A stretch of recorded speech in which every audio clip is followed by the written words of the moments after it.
আবিষ্কারের দ্বার প্রান্তে রয়েছি। ক্রুবেরা গুহার সঠিক গভীরতা অনুসন্ধান করতে আমরা 8 দিন অন্ধকারে কাটাবো, যেটাকে বিজ্ঞানীরা পৃথিবীর গভীরতম গুহা বলে মনে করে।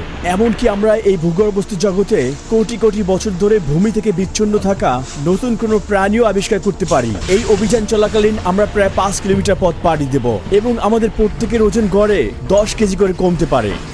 কৌতূহল আমাকে এখানে এনেছে, কিন্তু এটা খুবই ঝুঁকিপূর্ণ। বিশ্বের গভীরতম গুহায় নামা যাক। ক্রুবেরা গুহার আবিষ্কৃত অংশের গভীরতা 2199 মিটার, তবে এর আসল গভীরতা এখনো রহস্য। সর্বশেষ এর ম্যাপ 1 দশক আগে আপডেট করা হয়েছিল। এখন আমি আমার নিজের সুরক্ষা নিশ্চিত করব। আমি এখানে এই জুমারটি বসাচ্ছি যাতে আরও সুরক্ষিত থাকতে পারি। এই নতুন স্টেশনের দড়িটি আমি আমার স্টপ ডিসেন্ডারের সাথে বেঁধে নিব, যাতে আমি আরও সহজে নিচে নামতে পারি। এখন আমি নামার জন্য প্রস্তুত। আমি সুরক্ষা পয়েন্টটি সরিয়ে ফেলব, জুমারটিও সরিয়ে ফেলব। এখন নামার পালা। গুহার সবচেয়ে গভীর পয়েন্টে একটি সাইফন রয়েছে যা কেউ পাড়ি দিতে পারেনি। তবুও আমার লক্ষ্য হলো রাশিয়ান স্পিওলজিস্ট দলের সাথে গভীরে এগিয়ে যাওয়া। এমনকি এখানে আমি জীবনও হারাতে পারি এমন একটি চুক্তিও আমি স্বাক্ষর করেছি। ক্রিমিয়ান ফেডারেল ইউনিভার্সিটির প্রভাষক গ্যানোডিস সামোকিন 20 বছরের বেশি সময় ধরে এই গুহায় কাজ করছেন। প্রবেশের অংশই সবসময় সবচেয়ে কঠিন অংশ হয়। এই অভিযানে অংশগ্রহণ করে ডকুমেন্টারি তৈরি করার জন্য আমি 1 বছরের বেশি সময় ধরে প্রশিক্ষণ নিচ্ছি। শুটিং চলাকালীন 4টি ভিন্ন জায়গায় আমাকে প্রাণঘাতী বিপদের সম্মুখীন হতে হয়েছে। এখন স্টেশনের সাথে সংযুক্ত হওয়ার পালা। প্রথমে আমি নিজেকে সুরক্ষিত করব। এখন আমি সংযুক্ত করব 2টি সুরক্ষা পয়েন্টে। যে কোনো ভুল মৃত্যুর কারণ হতে পারে, এজন্যই আমরা 3টি সুরক্ষা পয়েন্ট ব্যবহার করেছি। আমরা সামনে মুখোমুখি হব গভীর পিচ্ছিল কুয়ো, সংকুচিত রাস্তা, বায়ুহীন সাইফন এবং প্রচণ্ড ঠান্ডা। প্রথমে আমাদের এটাকে খুলতে হবে, তারপরে এটা খুলে ফেলব। এখন আমরা নিচের দিকে নামব। হ্যালো ক্রুবেরা। ঘুটঘুটে অন্ধকার, ফ্রি। আপনি যে হুক এবং দড়িগুলো দেখতে পাচ্ছেন, এগুলো আগের অভিযানের। 60 বছরের বেশি সময় ধরে বিশ্বের নানা প্রান্তের গুহাবিদরা ক্রুবেরা এখানে এসেছেন, কিন্তু কেউ এটার সঠিক গভীরতা মাপতে পারেনি। পাথর ভেঙে পড়ার এবং আকস্মিক বন্যার ঝুঁকি রয়েছে। এখানে পাথর থেকে সাবধানে থাকবেন। এমনকি অনেক অভিজ্ঞ গুহাবিদরাও এখানে তাদের প্রাণ হারিয়েছেন। আপনি এখন স্টেশনে চলে যেতে পারবেন। আচ্ছা, এনভিডিএ স্টুডিও ব্যবহার করে আমরা ক্রুবেরা গুহার প্রথমবারের মতো বিস্তারিত 3D মানচিত্র তৈরি করেছি। এই বিষয়ে আরো বিস্তারিত পরে জানানো হবে। তবে এই মানচিত্রে আপনি গুহার বিভিন্ন গভীরতায় অবস্থিত 5টি প্রধান ক্যাম্প দেখতে পাবেন, যেখানে আমরা ঘুমাবো। ক্যাম্পগুলো এমনভাবে স্থাপন করা হয়েছে যে এগুলো একে অপরের থেকে মাত্র 8 ঘন্টার দূরত্বে রয়েছে। আমরা প্রতিদিন 8 ঘন্টা চলাচল করি এবং বিশ্রাম নেই। আমরা একে একে নামছি, এর মানে শুধু আমরা এখানে নয়, আমরা মূলত এখানে 2টি দল রয়েছি, সর্বমোট 11 জন মানুষ। আর শুরুতেই আমি নিজের দড়ির সাথে জড়িয়ে পড়েছি। ভুলবশত আমি স্টপ ডিসেন্ডার লাগাতে ভুলে গিয়েছিলাম এবং অসতর্ক অবস্থায় নিজের সবচেয়ে গুরুত্বপূর্ণ সুরক্ষা পয়েন্টটি খুলে ফেলি। এখন আমি জুমারের উপর নির্ভর করছি, যা সবচেয়ে দুর্বল পয়েন্ট। আমি সোজা থাকলে এটি ভালোভাবে কাজ করে, কিন্তু ঝুঁকে বসলে এটা অকার্যকর হয়ে যায়। আমি একটা জিনিস ভুলে গিয়েছি। জীবিত ফিরে আসতে চাইলে আমাকে দ্রুতই মানিয়ে নিতে হবে। আমি এখন একটি সুরক্ষা পয়েন্ট লাগাচ্ছি, কারণ আমি ডিসেন্ডার লাগাতে তখন ভুলে গিয়েছিলাম। যখন আপনি দড়িতে ঝুলে থাকবেন, মনে রাখবেন তখন শুধু আপনি আর দড়ি। আপনি সম্পূর্ণ একা, সেখানে কেউ দেখতে পাবে না আপনি কি কি ভুল করছেন এবং কেউ সাহায্য করতে পারবে না।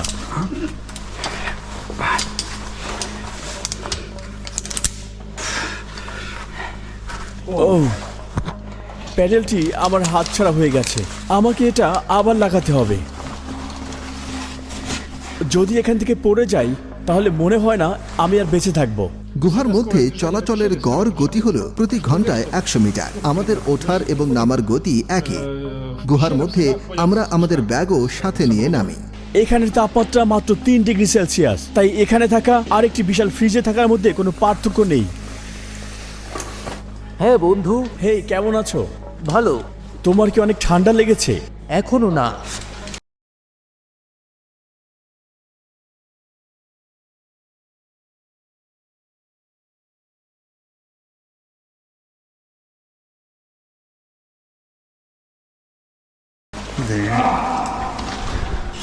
তুমি ঠিক আছো? না।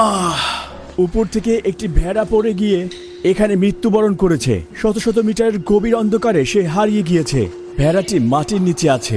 দুর্গন্ধ এড়াতে তারা এটা দিয়ে ভেড়াটিকে ঢেকে দিয়েছে। এখন আমরা একটি টাইট স্কুইজ পথ পাড়ি দিতে চলেছি। আমার শরীরকে সংকুচিত করে এবং হামাগুড়ি দিয়ে পাড়ি দিতে হবে। আমি এটাকে সামনে রেখে এর পিছনে পিছনে যাব।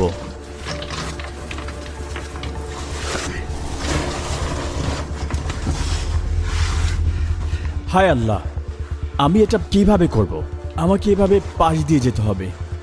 এই গুহা দক্ষিণ ককেশাসের আরেবিকা মেসিপে অবস্থিত, ব্ল্যাক সি থেকে 15 কিলোমিটার দূরে। আরাবিকা হলো সর্বোচ্চ চুনাপাথরে গঠিত অন্যতম বৃহত্তম পর্বত, যা এত বড় গুহার বিকাশের জন্য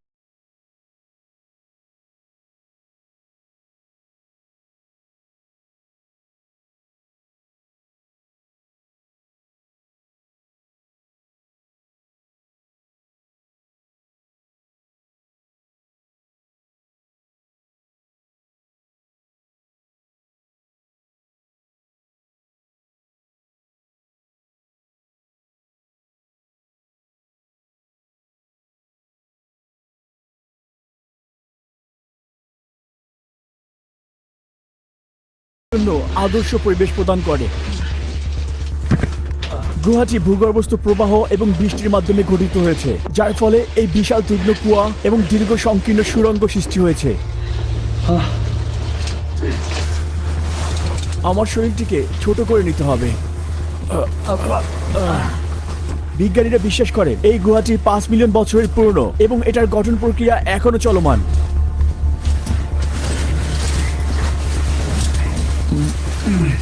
সংকুচিত পাথরগুলো পাড়ি দেওয়া কঠিন। তারা বলে যতক্ষণ না আপনি আটকে পড়বেন ততক্ষণ আপনি ক্লোস্ট্রোফোবিক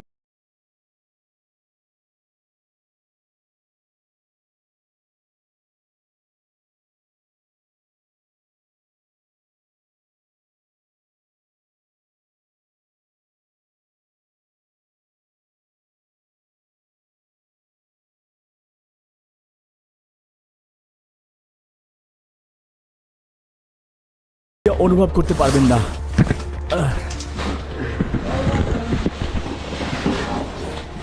শুধুমাত্র প্রকৃতিকে ভালোবাসার কারণে আপনি এই ধরনের জায়গায় আসবেন না।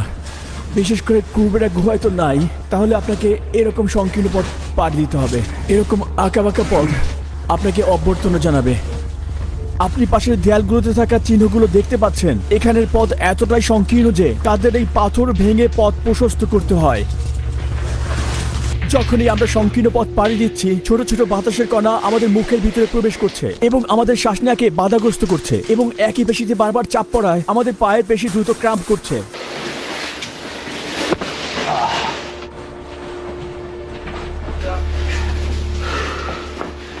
আমার মনে হচ্ছে আমাদের আরো ধীরে যাওয়া উচিত। আচ্ছা ঠিক আছে, আমি মনে করি তুমি কেবলটি দেখতে পাচ্ছ। এই কেবলটি 2000 মিটার পর্যন্ত গিয়েছে। হ্যাঁ, আর এটা আমাদের ফোনকে সক্রিয় রাখছে। দুর্ভাগ্যবশত এখন আর এটা কাজ করে না। এটা সম্ভবত সাম্প্রতিক বন্যায় ক্ষতিগ্রস্ত হয়েছে। আমরা পরবর্তী 8 দিন সম্পূর্ণভাবে পৃথিবী থেকে বিচ্ছিন্ন হয়ে পড়ব। এখানে আমাদের দুটো সম্ভাব্য পথ আছে এবং দেওয়ালে একটি তীর চিহ্ন আছে যা সঠিক পথ নির্দেশ করে।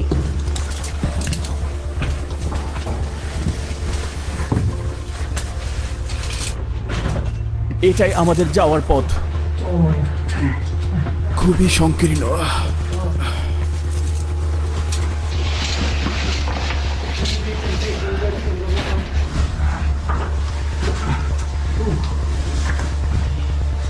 খুবই সংকীর্ণ ভাই।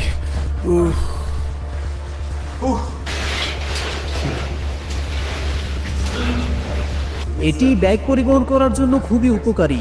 এটির মাধ্যমে আপনাকে আর ব্যাগের ওজন বহন করতে হবে না, দড়ি ব্যবহার করে বহন করবেন। আচ্ছা, আপনি এটি এভাবে বহন করতে পারবেন। আর নিরাপত্তার জন্য দড়িতে আপনার লাইকারাবিন যুক্ত করে দিন। এই পাথরগুলোর মধ্যে পড়ে গেলে আঘাত পাবো। আমাকে এখন এই দড়ির সাথে সংযুক্ত থাকতে হবে। আমি কিছুতেই এখান থেকে পড়তে চাই না। আমি প্রায় এখান থেকে পড়েই যাচ্ছিলাম, আর এই জিনিসটা আমাকে বাঁচালো, কিন্তু এটা খুবই ভেজা এবং পিচ্ছিল। এটা অনেকটা জিপ লাইনের মতো। আমি আশা করি এটা বিপজ্জনক নয়। ঠিক আছে, যাওয়া যাক।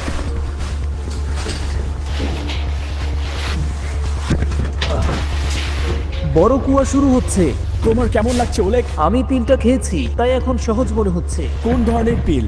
একটি ব্যথানাশক। এটা দীর্ঘ পথ ছিল। আমরা প্রায় আমাদের প্রথম ক্যাম্পে পৌঁছে গেছি। যদি তুমি দেখতে পাও, এটি সেই বড় কুয়া। এর গভীরতা 105 মিটার।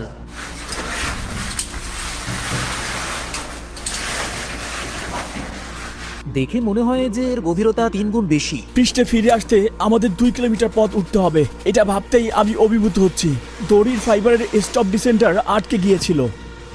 যদি আমি এটা ঠিক করতে না পারতাম তাহলে এই স্টপ ডিসেন্টার এখানেই রেখে দিতে হতো। আমি আর নিচে নামতে পারতাম না, আর আমাকে উপরে ফিরে আসতে হতো। এই চিন্তায় আমি দড়ি এবং ব্যাগের দড়ি একসাথে জড়িয়ে ফেলেছিলাম।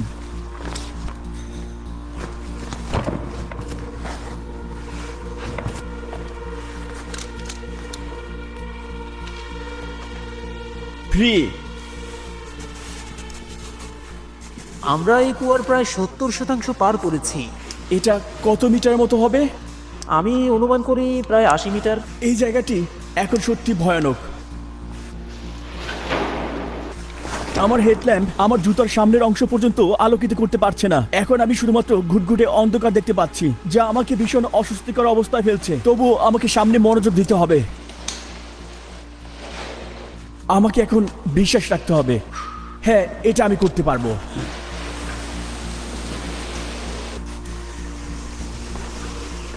দড়িটি এখন অনেক নড়ছে।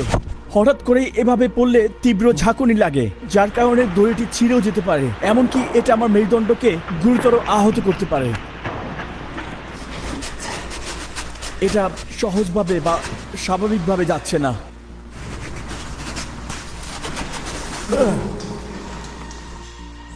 কুয়ার তলদেশে স্বাগতম। ধন্যবাদ।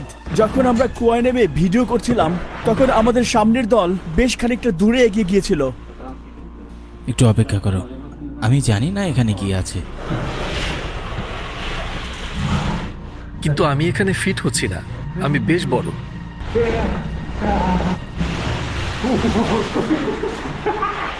এই পাথরগুলোকে দেখো, এগুলো একেবারে উপর থেকে পড়েছে। আমরা যদি এখানে ক্যাম্প করি তাহলে এখান থেকে যে কোনো একটি পাথর আমাদের উপরে পড়তে পারে। এখানে একটি সাইনও আছে। হ্যাঁ, সেখানে লেখা আছে আপনার বর্জ্য এখানে রাখবেন না, আপনার বর্জ্য উপরে নিয়ে যান। বর্জ্য মানে আগে যখন ফ্ল্যাশ লাইট ছিল না, তখন মানুষ কার্বাইড ল্যাম্প ব্যবহার করত। পুরনো যুগের ল্যাম্পের বর্জ্য।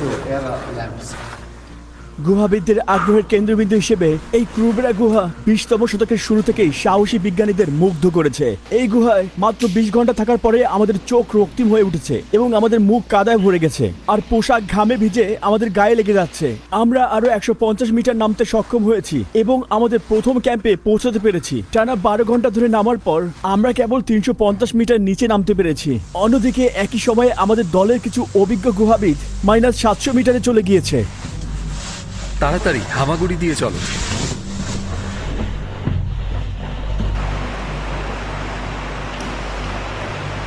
এটা কোথায় রাখতে পারি? ওখানে ঝুলিয়ে দাও। বুঝতে পেরেছি, সূর্যে মরে যাওয়ার মতো, তাই না? হ্যাঁ, ঠিক তাই। গেনাডি গুহার তলদেশে নতুন প্রাণীর আবিষ্কার নিয়ে খুবই আশাবাদী। আমরা কি আবিষ্কার করতে চলেছি এটা ভেবে আমি খুব উদ্গ্রীব হয়ে আছি। আমার বুটে আগুন লেগেছে। এটা কি তোমার বুট? এটা নাও, এটা নাও। আমাদের আগে কেটলি বসানো উচিত। আগে তাঁবুটা গরম করি। তারপর মোজা শুকিয়ে ফেলি। এখন সবাই তাদের ভেজা কাপড় শুকাচ্ছে এবং যন্ত্রপাতি মেরামত করছে। কিছু স্ন্যাক্স খেয়ে নেব। এখন অনেক ঠান্ডা, বিশেষ করে মাটিতে বসে থাকলে মাটি থেকে আরো বেশি ঠান্ডা অনুভূত হয়। এখন কাপড় চেঞ্জ করব, স্যুপ খাবো আর কিছু পাস্তা খাবো। আশা করি ঘুমিয়ে পড়লে শরীর জমে যাবে না। ককে শিও রান্না। সবচেয়ে গুরুত্বপূর্ণ বিষয় হলো খাবার এবং তাপের জন্য জ্বালানি পেট্রোল। গুহাবিদরা দিনে সর্বোচ্চ 8000 ক্যালোরি পর্যন্ত খরচ করে। এই ক্যালোরি পূর্ণ করা অসম্ভব। এজন্য আমি বলি পুষ্টি খুবই গুরুত্বপূর্ণ। আমার সমস্ত কাপড় ভিজে গিয়েছে। এগুলো আমাকে সকালের মধ্যে শুকাতে হবে। সঙ্গে স্লিপিং ব্যাগ আছে যা আমাদের -10 ডিগ্রি সেলসিয়াস পর্যন্ত উষ্ণ রাখে। সবাইকে শুভ সকাল। মাত্র উঠলাম, প্রচন্ড ঠান্ডা। এখানে সময়ের ধারণা একেবারে হারিয়ে ফেলেছি। ক্রুবেরা গুহায় সূর্যের আলোবিহীন একটি সকালে আমাদের সমস্ত ক্লান্তিগুলোকে মুছে ফেলেছি। সে গুহায় প্রাপ্ত ফ্রেশ পানি পান করছে।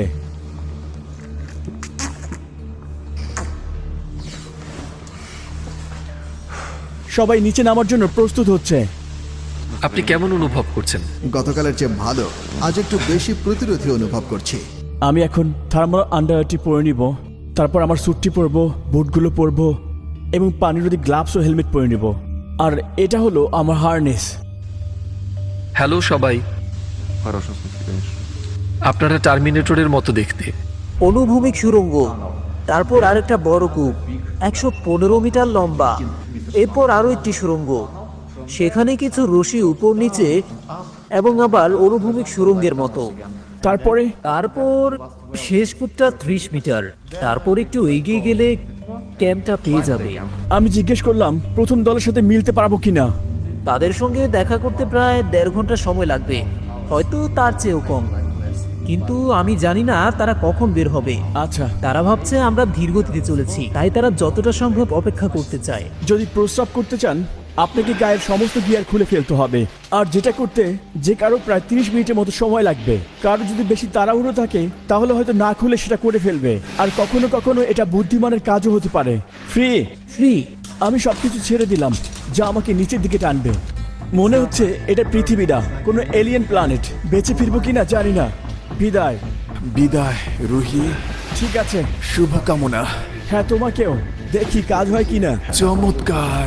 আমরা পৃথিবী থেকে পুরোপুরি বিচ্ছিন্ন হয়ে সম্পূর্ণ একা এখানে অবস্থান করছি। নিচে যদি বিপজ্জনক কোনো কিছু ঘটে তাহলে উপর থেকে সরাসরি জানার কোনো উপায় নেই। আমাদের সাবধানে থাকতে হবে। দেখো, এখানে কিছু পানি দেখা যাচ্ছে। তারা এখান থেকে পানি সংগ্রহ করে ক্যাম্পে নিয়ে যায়। আমরা প্রায় 6 ঘন্টা যাবত নেমে চলেছি। এখন সবাই বেশ ক্লান্ত। ও, রশিটি ভিজা। সমস্ত রশিগুলো ভিজা। ভেজা রশিতে ডিসেন্টার সহজে কাজ করে না, যার কারণে প্রতিবার নামার সময় ঝুঁকিপূর্ণ শক লোড তৈরি হয়।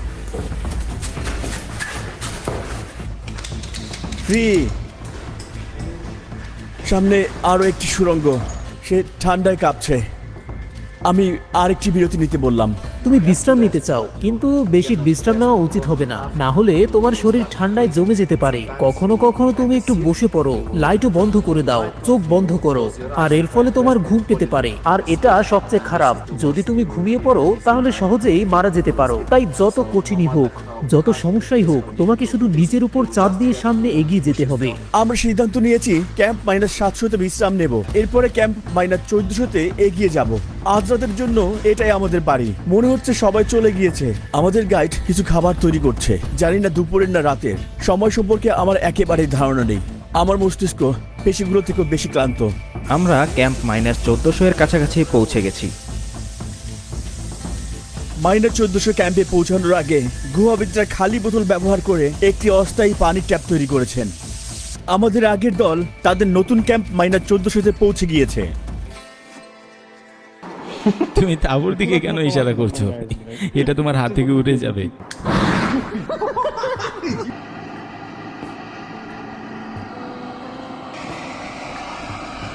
প্রিয় বন্ধুগণ, আমরা আশা করছি সবাই জীবিত এবং ভালো আছেন। আমরা আশা করছি আপনারা আপনাদের দলীয় মনোবল হারাননি। আমরা বিশ্বাস করি যে আপনারা সফল হবেন এবং এই ভূগর্ভস্থ পৃথিবীর জন্য সুন্দর কিছু খুঁজে পাবেন। আমরা শীঘ্রই আপনাদের সাথে দেখা করার জন্য অপেক্ষা করছি।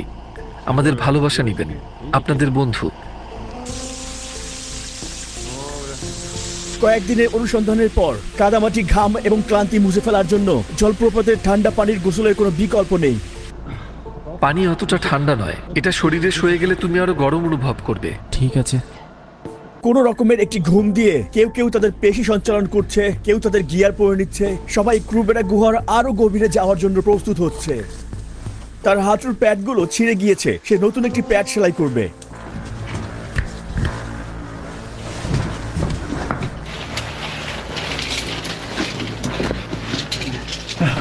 অনেক সরু।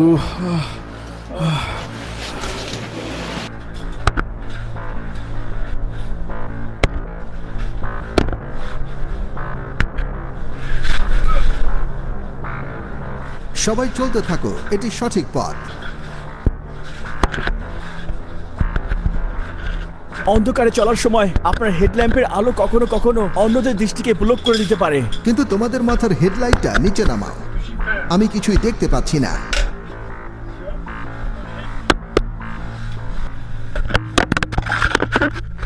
যথেষ্ট হয়েছে, আমি এই ক্যামেরাটা সহ্য করতে পারি না। আমি যখন নামার জন্য অপেক্ষা করছিলাম আমার হেডল্যাম্পের ব্যাটারি শেষ হয়ে গেল। আমার ব্যাটারি শেষ হয়ে গিয়েছে, এখন আর কোনো আলো নেই। ও আল্লাহ, সৌভাগ্যক্রমে আমার পকেটে অতিরিক্ত একটি ব্যাটারি ছিল।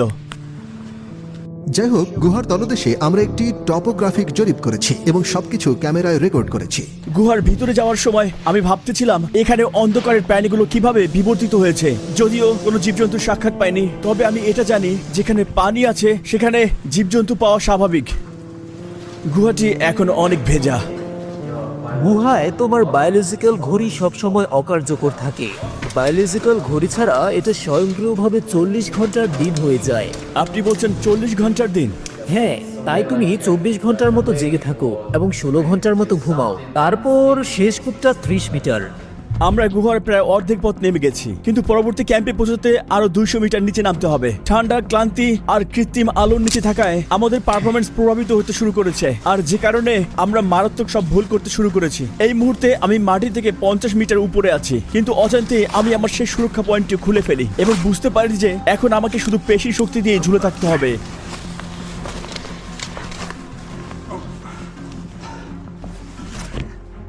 আমি ডিসেন্ডার লাগাতে ভুলে গিয়েছি।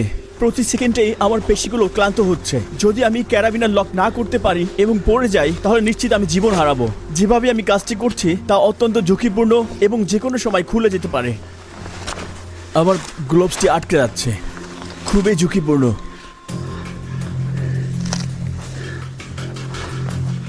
এটার অবস্থা খুব বেশি ভালো মনে হচ্ছে না। যাই হোক, আমাকে অনেক বেশি মনোযোগ দিতে